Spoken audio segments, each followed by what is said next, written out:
muchas gracias al Instituto de Ingenieros en Minas del Perú, en la persona de Humberto Govitz, su presidente, y de Carlos Díaz-Canseco, el gerente general. Víctor, perdón. Y agradecer también la presencia del ministro Miguel Inchaustegui en este importante evento. Un evento... Si me permites un minuto, igual de un minuto, me permite solamente, me escribe el ministro para disculparse, se está retirando, y agradecerle el hecho que nos haya acompañado en la inauguración. Adelante, Waldo. Gracias, Víctor. Muchas gracias. Hasta luego. Y según lo ha comentado Carlos, es un evento muy completo en donde hay temas muy específicos, regionales, temas sectoriales, y yo voy a hacer una presentación más macroeconómica de este evento, que creo que va a ser una presentación complementaria al resto de presentaciones, así que felicito al instituto por haber organizado un temario tan ordenado y completo. Voy a empezar entonces diciéndoles que voy a concentrar mi presentación en tres grandes temas. El primero tiene que ver con entender este tema de la pandemia y su vinculación con la economía en términos un poquito teóricos, porque es importante esto para entender lo posterior. Después veremos los hechos para ver cómo, por lo menos en el corto plazo, hay un doloroso dilema entre salud y economía. Y al final hablaré acerca de cómo veo el futuro y el presente de nuestro país y algunas opciones de cómo hacer para que esta pandemia no nos ataque tanto como parece que lo está haciendo. Empiezo mi presentación hablando de un factor R al que ya nos hemos acostumbrado a escuchar, ¿no? Este era un tema estrictamente de epidemiólogos, pero con la epidemia en nuestro país y en el mundo hemos tenido que empezar a entender este factor R. Este factor R nos dice a cuántas personas puede contagiar en promedio un infectado por el COVID o por una epidemia o por una pandemia. Entonces, cuando este factor R es, por ejemplo, de 4, estamos en un problema, porque 4 pueden contagiar a 16. 16 pueden contagiar a 16 por 16, de tal manera que el crecimiento de la pandemia puede ser explosivo. Cuando este factor R se pone en 1, las cosas están más o menos controladas. 4 pueden contagiar a 4, 4 pueden contagiar a otros 4, de tal manera que la epidemia no explota, se estabiliza, alcanzamos una meseta en los términos más periodísticos. Lo ideal es que este factor esté debajo de 1. En ese caso, 4 contagian, por ejemplo, si R es 0.5, 4 contagian a 2, 2 contagian a 1, 1 contagia a medio y la epidemia va desapareciendo, va reduciéndose.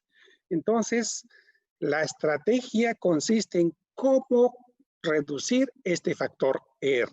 Y ya lo hemos gozado en el Perú. Hay que el distanciamiento físico, el uso de mascarillas, el lavarse la mano y todo eso que ya conocemos. El asunto es procurar reducir este factor R. Las epidemias no son un evento reciente, no es un evento del siglo XXI, son eventos que han pasado en la historia de la humanidad varias veces. Las más conocidas son la gripe española, principios del siglo pasado, o la peste negra del año 1300 aproximadamente, ¿no? Y la dinámica de esas epidemias es más o menos como la figura que vemos hacia adelante, es decir, al principio hay un crecimiento muy fuerte, alcanza un pico y luego el número de infectados empieza a disminuir. Ese comportamiento puede ser natural, sin intervención del gobierno, o puede ser con intervención del gobierno. Como sabemos de la historia, ni en la peste negra ni en la gripe española se descubrió una cura para esos males, ni se descubrió una vacuna. Pero lo que nos dice la historia es que esas epidemias desaparecieron. Entonces, este es el comportamiento de esas epidemias. Sube fuertemente, baja, y la pregunta es, ¿y por qué baja? Básicamente porque estas epidemias, en un momento dado del tiempo, empiezan a contagiar primero a una parte pequeña de la población, pero conforme se va expandiendo, contagian a gran parte de la población. Se dice que la gripe española contagió a media Europa. Entonces, cuando una parte importante de la población está contagiada, esta población se vuelve inmune. Parece que es así también con el COVID-19, aunque no estamos todavía absolutamente seguros. Por lo tanto, conforme la epidemia avanza, buena parte de la población se contagia, se vuelve inmune. Entonces, tanto en la peste negra como en la gripe española, con millones de muertos, 50, 100 millones de muertos, la población se inmuniza naturalmente, entonces hay un momento en que el virus ya no tiende a contagiar y pasa esto. La epidemia empieza a reducirse. El factor R se pone por debajo de 1 porque ya no hay a quien contagiar. Bueno, evidentemente la epidemia termina, la pandemia termina, pero con millones de muertos. En el siglo XXI aparece esta epidemia, aparece esta pandemia y el problema es básicamente lo mismo.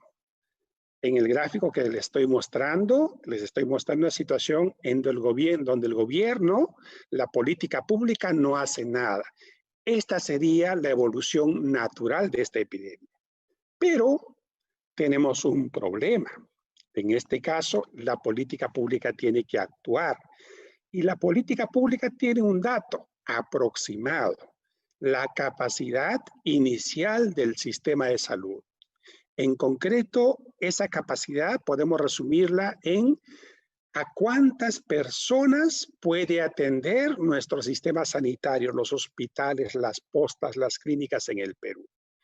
Por lo tanto, si hacemos ese cálculo, con seguridad que la elevación del número de infectados llegaría a un momento en que ese número de infectados sobrepasa largamente a el número de espacios que nuestros hospitales, nuestras clínicas, nuestras postas pueden recibir. Por lo tanto, no queremos la peste negra ni la gripe española, ni en el Perú ni en el mundo. Por eso es que se llevan a cabo políticas que buscan esencialmente, tal como podemos verlo en este gráfico, aplanar esta curva, bajar el factor R a través de la cuarentena, el distanciamiento físico y todas las políticas que ya conocemos. ¿Cuál es el objetivo? El objetivo es que la evolución de los contagiados no sea como en la curva roja, porque en la curva roja mucha gente terminaría sin atención médica. El objetivo es aplanar esta curva, que los infectados se aparezcan no de golpe, sino poco a poco, de tal manera que la curva esta de infectados esté por debajo de la capacidad instalada, de tal manera que todos los pacientes con COVID, en el caso específico del que estamos hablando, puedan tener atención médica. Ese es el objetivo de las cuarentenas. Básicamente, bajar el factor R para aplanar esta curva de infectados, de tal manera que los infectados puedan encontrar un espacio en el sistema de salud. Hemos hecho eso, pero no hemos tenido un éxito completo. ¿Por qué? ¿Hemos aplanado la curva? Sí, más o menos que le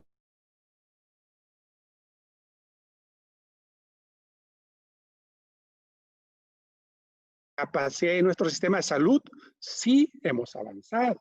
Al principio de la epidemia teníamos como 100 camas para unidad de cuidados intensivos, ahora tenemos como 1900. Hemos avanzado. Pero aún así, hoy, en este momento, estamos observando que el número de infectados sobrepasa nuestra capacidad. Nuestros hospitales, nuestras clínicas, nuestras postas ya no tienen la capacidad para atender a tantos infectados. Hemos tenido un éxito parcial. Eso es. Y el otro tema es cómo vinculamos la economía con la salud. ¿Cómo vinculamos la economía con la pandemia? La forma más sencilla de hacer es pensar en que la producción depende de muchos factores. Depende de, Carlos lo mencionó, cuán productivos somos. En la ecuacioncita que ven ahí adelante, el factor A. Depende de cuánto capital tenemos, cuántas carreteras, fábricas, minas y todo eso. Y depende de la mano de obra. El problema en la coyuntura actual es básicamente la mano de obra. No ha bajado nuestra tecnología, no ha bajado nuestro stock de capital, pero nuestra mano de obra se ha reducido. La mano de obra que efectivamente puede trabajar durante una pandemia se ha reducido. ¿Por qué? Lo decimos en esta ecuación 3, pero no hace falta en realidad que miren la ecuación, es un tema de sentido común. El número de trabajadores que pueden efectivamente trabajar hoy, agosto del 2020, es mucho menos que el número de trabajadores que podían trabajar en febrero del 2020. ¿Por qué? Una parte se ha infectado, no puede trabajar. Otra parte ha estado en cuarentena. Otra parte, aunque no haya una cuarentena oficial, sigue en su casa. El caso es que el número de trabajadores que puede estar efectivamente produciendo se ha reducido abruptamente. Por lo tanto, las políticas de salud que buscan bajar el factor R a través del confinamiento, del distanciamiento físico, logran bajar el factor R, luchan contra la epidemia, pero sacan a los trabajadores de las fábricas y por eso se produce una caída en la producción. Y eso es lo que podemos ver en esta lámina. En esta lámina estamos viendo el factor R, calculado por los investigadores Abanto, Contreras y Tenorio. Repito, el factor R nos dice a cuántas personas puede contagiar una persona con COVID-19. En marzo, evidentemente, cuando viene el primer infectado al Perú a través del aeropuerto Jorge Chávez e infecta a 3, esos 3 infectan a 9 y la enfermedad se reproduce rápidamente. El factor R estaba como en 3. Ese factor R se redujo sustantivamente a punta de cuarentenas. A fines de junio, ese factor R estaba por debajo de 1. Buena noticia.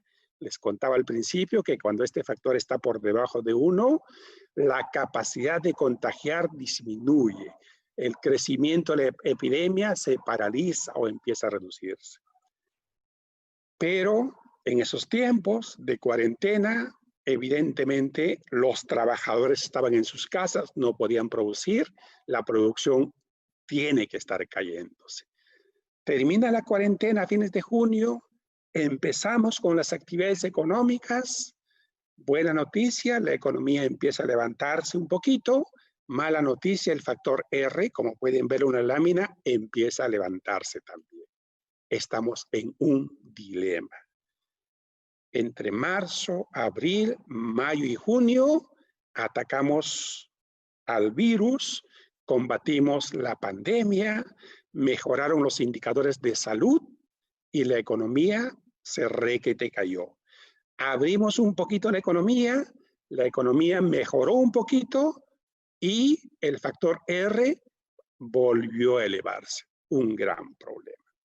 Y eso es lo que vemos aquí, ¿no? Este gráfico nos muestra al número de infectados por día. Pueden ver claramente que ese número de infectados por día alcanzó un pico hacia mayo, luego fue cayendo hasta aproximadamente fines de junio, cuando termina la cuarentena. Reabrimos las actividades y las infecciones empezaron a subir. Las últimas semanas, felizmente, se ha estabilizado un poquito. Estamos en un problema. Las cifras económicas, bueno, antes de las económicas, ya es para todos sabido que el Perú, lamentablemente, está en el 10º superior de los infectados diarios por millón de habitantes. Somos de los países con más infectados por millón de habitantes. Cuando comparamos por millón de habitantes, ya nos podemos comparar con el mundo y estamos en los primerísimos lugares, lamentablemente. ¿Qué pasa con la economía? Evidentemente, cuando no estaba el COVID, la economía crecía, modestamente, pero crecía. Viene el COVID, vienen las cuarentenas y el empleo, que es el indicador más fuerte de la actividad económica, se cae duro, 25% en abril, 45% en mayo, 55% en junio, la caída más alta de la historia peruana. Levantamos la cuarentena, la gente empieza a trabajar y el empleo cae un poco menos. El gran dilema de corto plazo entre salud y economía. Por lo tanto, y evidentemente, si la economía se cae, si las empresas no pagan los impuestos, las personas no pagan los impuestos, la recaudación se cae y, por supuesto, el déficit fiscal sube y está subiendo fuertemente. Se espera que terminemos con un déficit fiscal de alrededor de 10% del Producto Bruto Interno, cifra que no veíamos desde el año 89. Bueno, ese es el gran problema. ¿Cómo se ve el futuro? Con cierta preocupación. Para evaluar el futuro hay que ver cómo esperamos que se va a comportar la demanda agregada, los compradores, los inversionistas. ¿Cómo se va a comportar la oferta agregada? La demanda agregada va a tener problemas. ¿Por qué? Por un lado, los consumidores en este año o se han endeudado, o se han deshecho de activos, o han sacado su CTS, o han gastado su AFP. Por lo tanto, en los siguientes años van a tener que pagar su deuda, van a tener que recomponer sus patrimonios, no van a gastar mucho. Los empresarios también se han endeudado, por lo tanto, en los siguientes años van a tener que pagar esa deuda, a pesar de Reactiva Perú, es una deuda. Entonces, el centro de su atención va a ser pagar deuda, por lo tanto, no van a tener muchos fondos para la inversión. El gobierno se ha endeudado también, la deuda pública va a subir fuertemente. En los siguientes años van a tener que intentar bajar esa deuda, no van a poder gastar mucho, van a intentar recaudar. Y en el mundo está pasando exactamente lo mismo. Por lo tanto, no hay que esperar un crecimiento mundial importante. De tal manera que la demanda interna y la demanda externa para el Perú va a estar muy parada en los próximos años. En el lado de la oferta, las noticias son mejores. ¿Por qué? En este momento, la oferta agregada se ha caído esencialmente o porque ha habido cuarentena o porque la gente infectada no está yendo a trabajar. Eso va a pasar cuando acabe la pandemia o cuando lleguen las vacunas. ¿Cuándo será eso? Todavía no lo sabemos, pero la recuperación va a ser rápida. Y por otro lado, tenemos un stock enorme de potencialidades en la minería, en la infraestructura, en la irrigación, que están ahí dormidos y hay que buscar las vías para ponerlas en acción. Los gobiernos regionales y gobiernos locales tienen también miles de millones de soles del canon minero y gasífero que no han podido ahorrar, que también lo pueden activar. Pero hay una preocupación que no es muy visible y que es la preocupación de una amenaza fiscal. ¿Qué es lo que hemos tenido en las últimas 3 décadas? La lámina que ven al frente es la evolución de la deuda pública como porcentaje del Producto Bruto Interno. Era de 90% hace 3 décadas, es de 28% a fines del 2019. Le hemos ganado la pelea a la crisis fiscal. La deuda pública ha bajado casi a su tercera parte, menos de su tercera parte. ¿Cuál es el beneficio concreto de tener una deuda pública baja? Varias, les muestro la principal. Como país, cuando nos endeudamos, cuando tenemos una deuda pública alta, pagamos un montón de interés de la deuda, tanto porque el volumen es alto, como porque la tasa de interés que nos cobran cuando estamos muy endeudados es alta. En 1990, el Perú pagaba solo en intereses de la deuda, no estoy hablando de amortizaciones, solo en intereses 9% del Producto Bruto Interno. Fines del 2019, 1.2%. O sea que la responsabilidad fiscal fabricó como 8 puntos del PBI para que puedan ser utilizados en otras actividades, en educación, infraestructura, etc. Esto está lamentablemente amenazado. En parte por el COVID, porque el COVID hará que los ingresos del gobierno caigan en 30% aproximadamente en este año. Nos hemos endeudado para llenar ese hueco, pero en parte también por iniciativas legislativas que están inflando el gasto público, como poniéndole gasolina a este incendio que el país está viviendo, de tal manera que el panorama hacia adelante, fiscalmente hablando, no está todavía claro. En esta lámina les estoy presentando 3 opciones. Actualmente tenemos una ley que nos dice que la deuda pública no debe ser más alta que el 30% del Producto Bruto Interno, porque eso garantiza una buena salud de las finanzas públicas. Evidentemente, en este año nos vamos a salir de ese 30%. La deuda va a estar como en 40%. Y el siguiente año, posiblemente en 42%. Los números exactos no importan mucho, pero el caso es que este año y el siguiente la deuda pública va a dar un salto significativo por culpa del COVID-19 exclusivamente. ¿Qué se viene hacia adelante? Una posibilidad es que los siguientes gobiernos hagan esfuerzos para devolver la deuda pública al nivel exigido actualmente, 30% del Producto Bruto Interno. Eso significa una austeridad fiscal en los siguientes años. Otra posibilidad, de repente más realista, es llevarlo al 35% del Producto Bruto Interno. Pero en realidad, con propuestas como las que actualmente ha aprobado el Congreso, una posibilidad que no hay que descartar, a no ser que el Tribunal Constitucional le ponga un freno a esto, es una dinámica de deuda pública que siga este paso. Crecimiento imparable de la deuda pública. En ese caso ya estamos en un escenario absolutamente distinto, parecido a fines de los 80, un escenario que no quisiéramos ver. Resumiendo entonces, el país está recibiendo un golpe durísimo por el COVID.